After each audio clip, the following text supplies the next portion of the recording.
Welcome to the complete medical solution. आज हमारी morning की सेकंड क्लास है। टॉपिक क्या ले रहे हैं? सिगेला। सिजेला, ठीक है। जो मतलब ये क्या होता है, ये बैक्टीरियल डिजीज होती है। ये सिजेला बैक्टीरिया, और इस बैक्टीरिया से कौन सी डिजीज होती है तो उसके बारे में हम डिस्कशन करेंगे, ठीक है। सिजेला क्या इसके साइन सिम्टम्स होते हैं और किस तरीके से ये डिजीज प्रोवाइड करा देता है, ठीक है। सिजेला से कौन सी डिजीज होती है तो उसके बारे में आज हम डिस्कशन करने जा रहे हैं। देखो, सिजेला क्या होता है, एंटेरोबैक्टीरियसिस होता है, ठीक है। ग्राम नेगेटिव बैसिलाई, जैसे कोई भी बैक्टीरिया होता है। देखो, बैक्टीरिया की हम पहले भी क्लास ले चुके हैं। बैक्टीरिया कितने टाइप्स होते हैं? ग्राम पॉजिटिव होता है और ग्राम नेगेटिव होगा। जो भी बैक्टीरिया होगा या तो वो ग्राम पॉजिटिव होगा या फिर ग्राम नेगेटिव होगा।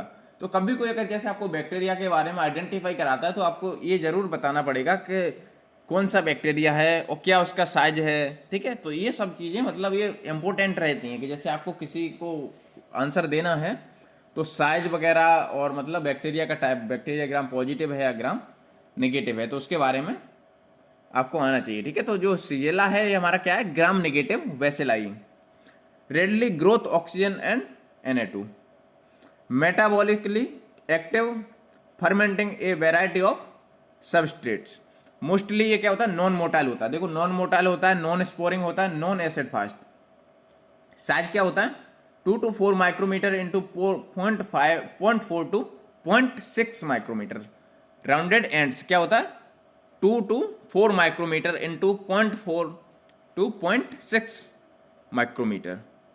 राउंडेड एंड्स, ठीक है। अब बात करते हैं एपिडेमोलॉजी। एपिडेमोलॉजी में हमारे क्या रहता है? Shigellosis is a major cause diarrhoeal disease. ये क्या होता है? ये मतलब जो सिजेला होता है ये डायरिया जो होता है, डायरिया डिजीज को ये कॉज करता है, ठीक है। सिजेला की वजह से डायरिया हो जाता है। डायरिया इसमें क्या होता है कि मतलब लूज मोशन वगैरह होने लगता है, फीवर है, डिहाइड्रेशन वगैरह है, तो ये सब इसके सिम्टम्स होते हैं। Major cause of bacillary dysentery क्या होता है? Severe second stage from shigellosis. Bacillary dysentery वगैरह होता है, ये सेकंड स्टेज में आ जाता है। Leading cause of infant diarrhoea and mortality, इसमें क्या होती है? डेथ डेवलपिंग कंट्रीज, ठीक है। हाँ, ये हो गई एपिडेमो, ठीक है। एपिडेमोलॉजी के बाद नेक्स्ट हम बात करते हैं इसमें Shigella occurs naturally in higher primates. ये क्या होता है? हायर प्राइमेट्स होता है, नेचुरली होता है। Spread from human to human by the faecal oral route. ये मतलब देखो, ह्यूमन से ह्यूमन में इसका स्प्रेड होता है फीकल या ओरल रूट से। Less frequently transmission by ingestion through contaminated food और वाटर, ठीक है। ये किससे होता है? कंटामिनेशन फूड या मतलब कंटामिनेटेड वाटर वगैरह है तो उसके थ्रू ये स्प्रेड होता है। Outbreak usually occurs in close communities. Secondary transmission occurs frequently, ठीक है। ये आप ये याद रखिए, जैसे अगर आपको डायरिया वगैरह हो रहा है तो ये क्या मतलब, या तो आपने कंटामिनेशन फूड लिया है, या कंटामिनेशन मतलब साफ स्वच्छ पानी नहीं पिया है, या मतलब गंदा खाना वगैरह खाया है, ओवर फूड वगैरह लिया है, तो इस वजह से डायरिया हो जाता है। और ये किसकी कंडीशन? ये सिजेला बैक्टीरिया होता है, वो कॉज करता है। सिजेलोसिस एपिडेमोलॉजी की बात करते हैं तो इसमें क्या रहता है? 4 स्पीसीज ऑफ सिजेला। कौन सा होता है? फ्लेक्सरी है, सोनई है, डाइसेंट्री और boydii. Major public health problem in many developing countries, causes about 5 to 10% of childhood diarrhoea. Up to 25% all diarrhoea related deaths can be associated with Shigella. अब ये मान लो जैसे अगर जैसे डेथ हो रही है, अगर 25 जैसे किसी भी पेशेंट की डेथ हो रही है डायरिया की वजह से, तो उसमें 25% चांस रहते हैं कि वो सिजेला की वजह से हुआ होगा, ठीक है, क्योंकि वो कॉज कर गया होगा। और इसमें क्या होता है, मतलब ज्यादा कंडीशन क्रिटिकल होती जाएगी, अगर आपने ट्रीटमेंट नहीं लिया तो और भी कंडीशन खराब होती जाती। Developing countries flexion in endemic, इसमें क्या होता है? Always present in most communities. और dysentery type 1 often occurs in epidemic pattern. Organism can be absent for a number of years then repair and infect large proportion of population. The two species of Shigella generally produce the most severe illness.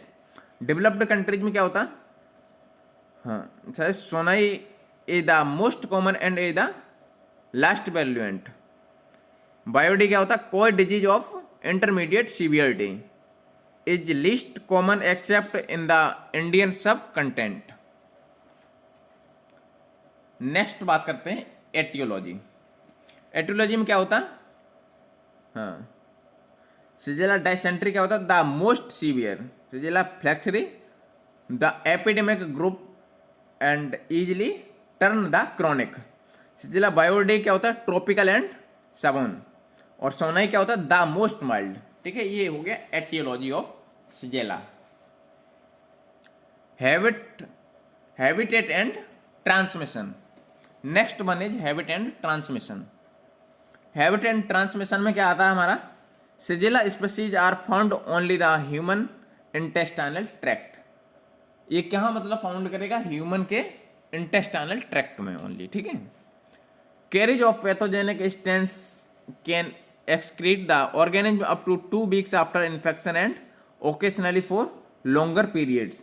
इसमें देखो expose कब हो जाता है ये, मतलब organism up to 2 weeks after infection, मतलब infection के 2 वीक्स बाद। Shigella are killed by drying, Shigella are transmitted by the faecal या ओरल रूट। ठीक है, अभी आपको बताया था ना सिजेला क्या होता है। देखो एक तरीके से आपको याद रखना, जैसे सिजेला डिजीज है तो ये क्या करता है, डायरिया कॉज करेगा। और इसमें क्या रहेगा, डायरिया में सिम्टम देखो हमारा फीवर भी रहेगा, ब्लडी डायरिया, मतलब जो डायरिया होगा तो उसमें क्या होगा, मतलब ब्लड आएगा। एक इसी का देखो टेस्ट भी होता है occult blood, stool for occult blood test कराते हैं। ऑकल्ट का मतलब क्या होता है कि मतलब जो हमारा स्टूल होता है उसमें ब्लड आने लगता है, उसी को बोलते हैं ऑकल्ट ब्लड। ठीक है, या सीवियर स्टोमच क्रैम्पिंग होने लगता है, डिहाइड्रेटेड होने लगता है, फील वेरी सिक वगैरह, ये सब इसके सिम्टम्स वगैरह रहते हैं। The highest incidence of shigellosis occurs in areas of poor sanitation and where water of supplies are polluted. ठीक है, मतलब आपको इससे बचने के लिए सबसे मतलब अगर आप खुद ही इसका उपाय कर सकते हैं तो क्या है कि मतलब आपको कंटामिनेशन फूड वाटर को अवॉइड करना पड़े। मतलब जब भी आप कहीं खाना वगैरह खा रहे हैं कुछ भी, तो क्या है कि मतलब आपको प्रॉपरली हैंड वॉश वगैरह करना पड़ेगा। ये सब इसके हो रहते हैं। ट्रांसमिशन, फीकल या oral transmission is the main path of Shigella infection. देखो या फीकल या ओरल, ये इसका मोस्ट ट्रांसमिशन का वो है, स्टेप है। आप अगर जैसे आपको सिजेला बैक्टीरिया कॉज हो रहा है तो या तो वो फीकल रूट से हो रहा है या ओरल रूट से हो रहा है, उसी के थ्रू ये ट्रांसमिशन के ज्यादा चांस रहते हैं। Path of Shigella infection. Other modes of transmission include ingestion of contaminated food और वाटर। ठीक है, फिर या कंटामिनेशन फूड लिया है आपने या कंटामिनेशन वाटर लिया है विद इन्फेक्टेड ऑब्जेक्ट्स और सेक्सुअल कॉन्टैक्ट, या मतलब उसके सेक्सुअल कॉन्टैक्ट में आए, जैसे कोई भी पेशेंट है तो कंटामिनेशन वगैरह वो ले रहा है। मतलब एक तरीके से आप किसी भी गंदगी, मतलब ऐसी जहां मतलब साफ स्वच्छता का ध्यान रखना पड़ेगा आपका। Outbreak of Shigella infection are common in place where situation of poor. ये होगी ट्रांसमिशन की बात। Next one is Shigella characteristic. Shigella characteristic की बात करते हैं, इसमें क्या रहता है, इनक्यूबेशन पीरियड 1 to 2 डेज। देखो इसका इनक्यूबेशन पीरियड क्या है सिजेला का, 1 to 2 डेज, 1 से 2 दिन। Illness duration of 5 to 7 days, इसकी इलनेस क्या है 5 to 7 डेज। और आगे क्या है, बेसिलरी डायसेंट्री, मतलब ब्लडी स्टूल विद पस, जो अभी आपको हमने बताया था, मतलब स्टूल में क्या है कि ब्लड आने लगेगा। डायरिया, फीवर, एब्डोमिनल क्रैम्प्स वगैरह, ये सब इसके सिम्टम्स हैं।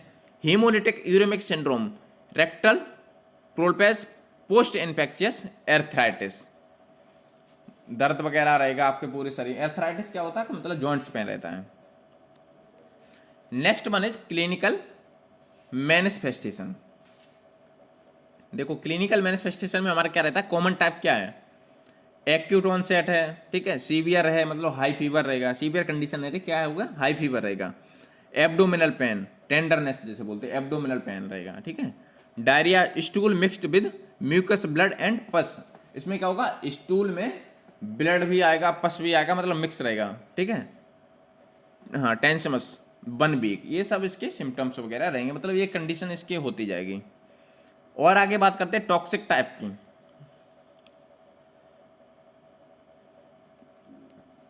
तो इसमें रहता है एज 2 to 7 ईयर्स, ये मतलब मेनली क्या है, 2 से 7 साल में। Abrupt 1 set, high fever 40 degree centigrade, dysphoria और क्या है, लेथेग्रिक कन्वल्यूजन, और क्या, repeatedly coma, circulatory respiratory collapse, diarrhoea mild and absent at beginning. ये हो गया क्लिनिकल मैनिफेस्टेशन। ये क्या मतलब मेनली 2 to 7 ईयर्स में। नेक्स्ट आगे हम बात करते हैं लेबोरेटरी डायग्नोसिस की। देखो जैसे कोई भी अगर डिजीज हो रही है, चाहे वो वायरल इन्फेक्शन हो या फिर बैक्टीरियल इन्फेक्शन हो, तो क्या होता है कि मतलब जो भी डिजीज हो रही तो उसकी डायग्नोसिस बनती है कि मतलब किस तरीके से आप इसे आइडेंटिफाई कर सकते हैं। क्योंकि जब तक आप किसी भी डायग्नोसिस, किसी भी जो भी डिजीज है उसे आप आइडेंटिफाई नहीं करा पाएंगे तब तक उसका ट्रीटमेंट नहीं होगा प्रॉपरली। क्योंकि डायग्नोसिस के थ्रू आप आइडेंटिफाई करा सकते हैं कि ये कौन सी डिजीज है, तो फिर उसी बेसिस पे आपका ट्रीटमेंट चलता है। तो लेबोरेटरी डायग्नोसिस में हमारे क्या है, स्टूल माइक्रोस्कोपी। ठीक है, स्टूल माइक्रोस्कोपी जो होता है मतलब स्टूल आरएम बोलते हैं, रूटीन माइक्रोस्कोपी। ठीक है, और क्या है, dark field microscopy of stool for colour, और स्टूल कल्चर है हमारा। क्योंकि देखो डायरिया हो रहा है तो डायरिया में क्या होगा कि आपका मतलब वो डायरिया में स्टूल वगैरह ही आएगा। ठीक है, तो वो जितनी भी डायग्नोसिस होते हैं ज़्यादातर मतलब आपको स्टूल से ही आइडेंटिफाई करानी पड़ेंगी। स्टूल कल्चर हो गया, स्टूल का आप कल्चर लगाएंगे तो आपको मालूम पड़ेगा कि कौन सा बैक्टीरिया है। ठीक है, तो फिर उसी की एंटीबायोटिक वगैरह लगा के फिर आप ट्रीटमेंट चलाएंगे, कौन सी दवा सेंसिटिव है। एलाइजा फॉर रेट्रोवायरस, और क्या है, immuno assay bioassays DNA probe test to identify E coli strains. ये क्या हो गई बात लेबोरेटरी डायग्नोसिस की। मतलब ये डायग्नोसिस के थ्रू आप क्या कर सकते हैं, आइडेंटिफाई कर सकते हैं। नेक्स्ट हम बात करते हैं methods to diagnose shigellosis. Methods क्या है, shigellosis can be correctly diagnosis in the most patient on the basis of fresh blood in the stool. Neutrophils in the faecal smear is also strongly suggestive sign. और क्या होती है, non थैलेस बार्टरी mucoid diarrhoea में be the only symptoms of many S sonnei infection. ठीक है, आगे and any clinical diagnosis should be confirmed by cultivation of the aetiological agent from stools. मतलब और भी इसकी जो भी डिजीज वगैरह है तो आइडेंटिफाई आपको स्टूल एग्जामिनेशन से करानी पड़ेगी। Next one is medical management. आगे हम बात करते हैं इसमें मेडिकल मैनेजमेंट की। मेडिकल मैनेजमेंट में हमारा क्या रहता है, the goal is to replace fluid and electrolytes. इसमें क्या होता है, देखो मतलब जैसे आपको डायरिया हुआ है तो डायरिया में क्या होता है कि आपको इलेक्ट्रोलाइट जो होता है वो अनबैलेंस हो जाता है। इलेक्ट्रोलाइट बैलेंस में नहीं रहेगा क्योंकि डायरिया में मतलब आपका वाटर लॉस वगैरह होने लगता है, इलेक्ट्रोलाइट बैलेंस बिगड़ जाता है, तो ये सबका आपको मैनेज करना पड़ेगा। एडवाइज पेशेंट्स ऑन डाइट, फिर आप क्या एडवाइज करें कि मतलब पेशेंट को प्रॉपरली डाइट लेनी चाहिए, मतलब जिससे क्या है कि मतलब जितनी जल्दी हो कवर हो सके। ठीक है, इलेक्ट्रोलाइट वगैरह है, ठीक है, प्रोटीन वगैरह वो सब लेनी पड़ेगी। Self measures to avoid dehydration like drinking electrolyte solution to replace fluid. ठीक है, एग्जांपल ओआरएस। ठीक है, ओआरएस तो मेनली एडवाइज, जैसे कभी कभी भी डायरिया की कंडीशन हुई है तो आप देख रहे होंगे कि मतलब ज़्यादातर जो भी मेडिकल स्टाफ होता है क्या ओआरएस एडवाइज करता है। ओआरएस का काम क्या होता है कि वो जो इलेक्ट्रोलाइट होता है उसे बैलेंस करता है, क्योंकि जो हमारा डायरिया में इलेक्ट्रोलाइट ही मेनली अनबैलेंस हो जाता है, तो ओआरएस का काम होता है कि उसमें इलेक्ट्रोलाइट वगैरह होते हैं जो कि मतलब बैलेंस करता है हमारे बॉडी में इलेक्ट्रोलाइट को। Next one is antibiotics only in severe cases. मतलब सीवियर कंडीशन में क्या करते हैं, एंटीबायोटिक चलती है। तो कौन सी होती है, एम्पसिलिन होती है, सिप्रोफ्लैक्सिन होती है 250 mg। ठीक है, या आईवी इंट्रावीनस जो भी चलता है। ठीक है, आईवी फ्लूइड वगैरह दिया जाएगा। द लेंथ ऑफ इलनेस, मतलब कमजोरी वगैरह ज़्यादा हो रही तो उस कंडीशन में देंगे। Anti diarrhoea agents, anti diarrhoea agents हमारा क्या होता है, लेप्रामाइड 2 mg। ठीक है, एंटी डायरिया एजेंट, उसके अगेंस्ट कौन सी दवा चलेगी, लेप्रामाइड। आईवी फ्लूइड क्या होता है, 2 to 2 लीटर 24 आवर्स। जो हमारी आरएल होती है, आरएल ड्रिप होती है, वो आईवी फ्लूइड। आईवी का मतलब क्या होता है, इंट्रावीनस, जो मतलब वेंस के अंदर दी जाती है। तो वेंस के अंदर दी जाती है तो उसे ड्रिप बोलते हैं। ठीक है, जो बोतल लगती है ना मतलब ड्रिप, तो वो 2 से 3 लीटर आपको दी जाएगी 24 आवर्स में आरएल। Stop taking diuretics. ये हो गई मेडिकल मैनेजमेंट की बात। आगे बात करते हैं प्रिवेंशन मेथड्स की। प्रिवेंशन मेथड सिजेला का क्या रहता है, exclude food handles who have been diagnosed with a illness caused by Shigella from operation।